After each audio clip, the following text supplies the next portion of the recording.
Hello students, welcome to my SM studio YouTube channel. तो आज तुम्हारा फाइनाली सोशल साइंसर एग्जाम तो हो गल। ठीक है, तो आज मैं तुम्हारा सोशल साइंसर G45 MCQ আছে এইবাৰ মই তোমালোকক এনসাৰবোৰ সলিউশন কৰি দিম। ঠিক আছে, তো আহক আমি ভিডিওটো স্টাৰ্ট কৰা। তোমালোকৰ এক্সাম কেনেকুৱা হৈছে তোমালোকে কমেন্টত জনাই দিবা। ঠিক আছে, তো আমাৰ ইয়াতে প্ৰথম কোশ্চেন দিছে ক শাখা যে তলত দিয়া প্ৰশ্নবোৰৰ শুদ্ধ উত্তৰটো বাছি উলিওৱা। তলত দিয়া মিলোৱা আৰু শুদ্ধ উত্তৰটো বাছি উলিওৱা। ঠিক আছে, তো ইয়াত দিয়া আছে আৰমামলাই মহাৰাষ্ট্ৰ।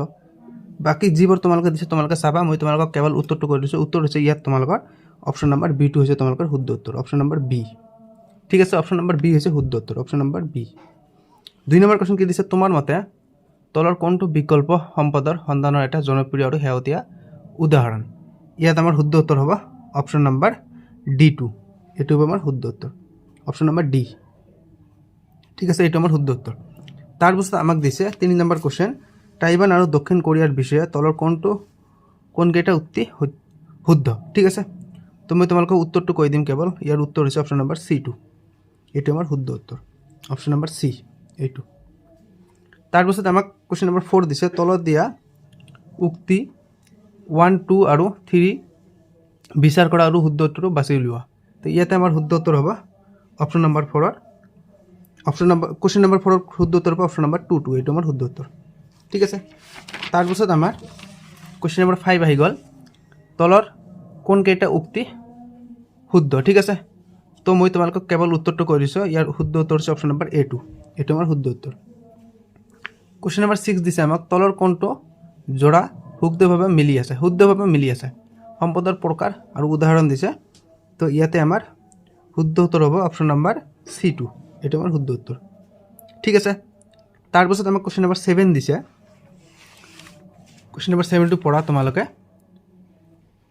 কোশ্চেন নম্বৰ 7, তলত দুটা উক্তি দিয়া হৈছে, এটাক দাবী এ হিচাপে আৰু আনটোক কাৰণ আৰ হিচাপে চিহ্নিত কৰি উক্তিকেইটাৰ ভিত্তিত সবাতোকৈ সঠিক উত্তৰটো বাছি উলিওৱা। তো ইয়াত শুদ্ধ উত্তৰ হৈছে কোশ্চেন নম্বৰ 7ৰ অপশ্যন নম্বৰ D2। ঠিক আছে, কোশ্চেন নম্বৰ আমাক 8 দিছে, সমাজ বিজ্ঞানৰ শিক্ষক এজনে ছাত্ৰ ছাত্ৰীক পানী প্ৰদূষণৰ ওপৰত এটি প্ৰকল্প তৈয়াৰ কৰিবলৈ ক'লে। ছাত্ৰ ছাত্ৰীসকলৰ এটা দলে এখন গাঁৱৰ এটা প্ৰদূষিত ৰাজহুৱা পুখুৰী দেখিলে। এই ক্ষেত্ৰত সমাজ বিজ্ঞানৰ ছাত্ৰ ছাত্ৰী হিচাপে তেওঁলোকৰ কৰণীয় কি। তো ইয়াতে আমাৰ শুদ্ধ উত্তৰ হ'ব কোশ্চেন নম্বৰ 8ৰ শুদ্ধ উত্তৰ হ'ব আমাৰ অপশ্যন নম্বৰ D2, এইটো আমাৰ শুদ্ধ উত্তৰ। ঠিক আছে, তাৰপিছত আমাক কোশ্চেন নম্বৰ 9 দিছে, তলত দিয়া গেছৰ যোৰাবাৰৰ কোনটোৱে ভূপৃষ্ঠৰ পৰা প্ৰতিফলিত সৌৰশক্তি শোষণ কৰি ৰাখে। ঠিক আছে, তো ইয়াতে আমাৰ শুদ্ধ উত্তৰ হ'ব, মই তোমালোকক কেৱল উত্তৰটো কৰিছোঁ, কাৰ্বন ডাই অক্সাইড আৰু মিথেন, এইটো option number D2। Question number 10 দিছে আমাক, তলৰ প্ৰশ্নটোত দাবী এ আৰু কাৰণ আৰ হিচাপে দুটা উক্তি দিয়া হৈছে, উক্তিকেইটা পঢ়া আৰু শুদ্ধ বিকল্পটো বাছি উলিওৱা। ঠিক আছে, তো ইয়াতে আমাৰ শুদ্ধ উত্তৰ হ'ব, তোমালোকে এইবোৰ পঢ়িবা, দাবী এ, দাবী এ কাৰণ আৰ তোমালোকে পঢ়িবা। ইয়াতে তোমালোকৰ শুদ্ধ উত্তৰ হ'ব কোশ্চেন নম্বৰ 10ৰ অপশ্যন নম্বৰ D2 হ'ব শুদ্ধ উত্তৰ। সৰি, অপশ্যন নম্বৰ D নহয়, অপশ্যন নম্বৰ A2 হ'ব শুদ্ধ উত্তৰ, অপশ্যন নম্বৰ A হ'ব তোমালোকৰ শুদ্ধ উত্তৰ। কোশ্চেন নম্বৰ আমাক 11 দিছে, তলত 5খন মহাদেশৰ মৰুকৰণৰ দ্বাৰা আক্ৰান্ত ঠাইৰ শতাংশ উল্লেখ কৰা হৈছে, শুদ্ধ ক্ৰমটো বাছি উলিওৱা। তো ইয়াতে আমাৰ শুদ্ধ উত্তৰ হ'ব অপশ্যন নম্বৰ C2, এইটো আমাৰ শুদ্ধ উত্তৰ। কোশ্চেন নম্বৰ আমাক 12 দিছে, তলত দিয়া মিলোৱা আৰু শুদ্ধ উত্তৰটো বাছি উলিওৱা। তো তোমালোকে এইবোৰ পঢ়িবা। ইয়াত আমাৰ শুদ্ধ উত্তৰ হ'ব 12 নম্বৰ কোশ্চেনৰ শুদ্ধ উত্তৰ হ'ব অপশ্যন নম্বৰ B2, এইটো আমাৰ শুদ্ধ উত্তৰ। কোশ্চেন নম্বৰ আমাক ইয়াৰ পিছত 13 দিছে, তো তোমালোকে যদি এতিয়ালৈকে মোৰ চেনেলটো ছাবস্ক্ৰাইব কৰা নাই তোমালোকে ছাবস্ক্ৰাইব কৰিব আৰু ভিডিঅ'টো লাইক কৰি দিব, কিয়নো মই তোমালোকৰ এইখন চেনেলত ডেইলি তোমালোকৰ এডুকেশ্যনেল আপডেট ভিডিঅ' আপলোড কৰিম। ঠিক আছে, কোশ্চেন নম্বৰ 13 দিছে, তলত দিয়া তালিকাখনৰ খালী ঠাই পূৰ কৰিবলৈ শুদ্ধ বিকল্পটো বাছি উলিওৱা। তো ইয়াতে আমাৰ শুদ্ধ উত্তৰ হ'ব আমাৰ কোশ্চেন নম্বৰ 13ৰ শুদ্ধ উত্তৰ হ'ব অপশ্যন নম্বৰ আমাৰ B2, এইটো। ঠিক আছে, কোশ্চেন নম্বৰ আমাৰ ইয়াৰ পিছত দিছে 14, ভাৰত মহাসাগৰ সম্পৰ্কে তলৰ কোনটো বিকল্প শুদ্ধ। কোশ্চেন নম্বৰ 14, তো ইয়াতে আমাৰ শুদ্ধ উত্তৰ হ'ব অপশ্যন নম্বৰ D2, এইটো। কোশ্চেন নম্বৰ 15 দিছে, ব্ৰহ্মপুত্ৰ উপত্যকাৰ বানপানীৰ সমস্যাৰ উদাহৰণটো হৈছে এটা। ইয়াত দিয়া আছে তোমালোকক 4টা অপশ্যন, শুদ্ধ উত্তৰ হ'ব আমাৰ option number C। Question number আমাক 16 দিছে, আংগাৰাল্যান্ড হৈছে কি। তো তোমালোকক 4টা অপশ্যন দিছে। তো ইয়াতে আমাৰ শুদ্ধ উত্তৰ হ'ব অপশ্যন নম্বৰ এ, এইটো পেঞ্জিয়াৰ উত্তৰ অংশ। তো তোমালোকে ভিডিঅ'টো লাইক কৰিবা, চেনেলটো ছাবস্ক্ৰাইব কৰিবা দেই। কুৱেশ্যন নম্বৰ আমাক 17 দিছে। 2011 চনৰ লোকপ্ৰিয় অনুসৰি তলৰ কোনটো জোৰ শুদ্ধভাৱে মিলি আছে। তো ইয়াতে আমাৰ শুদ্ধ উত্তৰ হ'ব, মই তোমালোকক ডাইৰেক্ট শুদ্ধ অপশ্যনটো কৈ দিম। তোমালোকৰ শুদ্ধ উত্তৰ হ'ব option number C2। Question number আমাক 18 দিছে। তলৰ পৰিবহণ ব্যৱস্থাৰ বিষয়ে তলত দিয়া বাক্যকেইটা পঢ়া আৰু তাৰপিছত দিয়া বিকল্প কেইটাৰ শুদ্ধ উত্তৰটো বাছি উলিওৱা। ইয়াতে আমাৰ অপশ্যন নম্বৰ কোনটো শুদ্ধ হ'ব? ইয়াতে আমাৰ শুদ্ধ অপশ্যনটো হ'ব বা শুদ্ধ উত্তৰটো হ'ব option number C2। Question number 19 দিছে। ভাৰতবৰ্ষ কিয় এখন সমাজবাদী ৰাষ্ট্ৰ? ঠিক আছে, ইয়াত আমাৰ শুদ্ধ উত্তৰ হ'ব অপশ্যন নম্বৰ B2, এইটো। কুৱেশ্যন নম্বৰ আমাৰ 20 দিছে। দক্ষিণ আমেৰিকাৰ মহাদেশৰ ক্ষেত্ৰত তলত দিয়া কোনবোৰ নদীসমূহৰ গোট শুদ্ধ? তো ইয়াতে আমাৰ শুদ্ধ উত্তৰ হ'ব option number A2। Question number 21 দিছে। ৰাষ্ট্ৰসংঘ সম্পৰ্কে তলৰ কোনটো শুদ্ধ? ইয়াতে আমাৰ শুদ্ধ অপশ্যনটো হ'ব, তোমালোকে কেৱল অপশ্যনটো চোৱা, অপশ্যন নম্বৰ D2 হ'ব শুদ্ধ উত্তৰ। কুৱেশ্যন নম্বৰ 22 দিছে। ৰাষ্ট্ৰসংঘৰ কোনটো অভিকৰণ বিশ্বজুৰি স্বাস্থ্য ক্ষেত্ৰত পদক্ষেপসমূহ প্ৰসাৰিত কৰাৰ বাবে মূলতঃ দায়বদ্ধ? ইয়াতে আমাৰ শুদ্ধ উত্তৰ হ'ব অপশ্যন নম্বৰ আমাৰ C2, হু। কুৱেশ্যন নম্বৰ আমাক 23 দিছে। তলৰ কোনটো জোৰ শুদ্ধভাৱে মিলি আছে? ইয়াতে আমাৰ শুদ্ধ উত্তৰ হ'ব অপশ্যন নম্বৰ A2, নেটো। কুৱেশ্যন নম্বৰ আমাক ইয়াৰ পিছত 24 দিছে। ধৰা হওক তুমি বাছেৰে গুৱাহাটীৰ পৰা ডিব্ৰুগড়লৈ গৈ আছা আৰু এখন চেকেৰে তুমি তোমাৰ বাছ ভাড়া দিব বিচাৰিছা। বাছখনৰ পৰিচালকজনে চেকখন ল'বলৈ অস্বীকাৰ কৰিছে। তুমি পৰিচালকজনক চেকখন ল'বলৈ কিয় বাধ্য কৰাব নোৱাৰিব? ঠিক আছে, তো ইয়াতে আমাৰ শুদ্ধ উত্তৰ হ'ব অপশ্যন নম্বৰ আমাৰ A2, এইটো আমাৰ শুদ্ধ উত্তৰ। কুৱেশ্যন নম্বৰ আমাক 25 দিছে। ভাৰতবৰ্ষৰ সংবিধানৰ বিষয়ে তলত দিয়া বিকল্পবোৰৰ পৰা শুদ্ধ মিলটো বাছি উলিওৱা। ইয়াতে আমাৰ শুদ্ধ উত্তৰ হ'ব option number D2, option number D. Question number 26 দিছে। ভাৰতত কাগজী মুদ্ৰা কোনে সপা কৰে? ঠিক আছে, তো ইয়াতে আমাৰ শুদ্ধ উত্তৰ হ'ব কুৱেশ্যন নম্বৰ 26, শুদ্ধ উত্তৰ হ'ব আমাৰ অপশ্যন নম্বৰ C2, ভাৰতীয় ৰিজাৰ্ভ বেংক।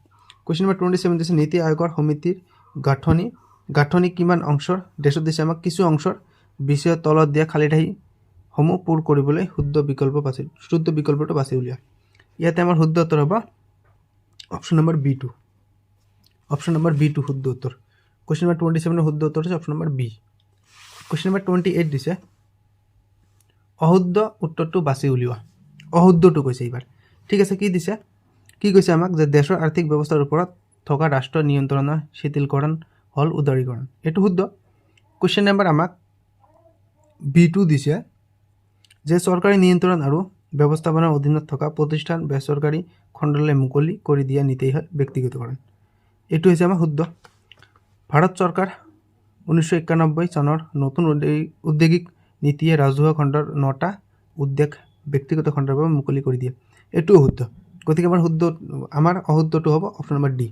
উদাৰীকৰণ আৰু ব্যক্তিগতকৰণ প্ৰক্ৰিয়া গোলকীয়কৰণ প্ৰক্ৰিয়াৰ বাধাগ্ৰস্ত কৰে, এইটো নহয়। গতিকে এইটো আমাৰ শুদ্ধ উত্তৰ হ'ব অপশ্যন নম্বৰ D2।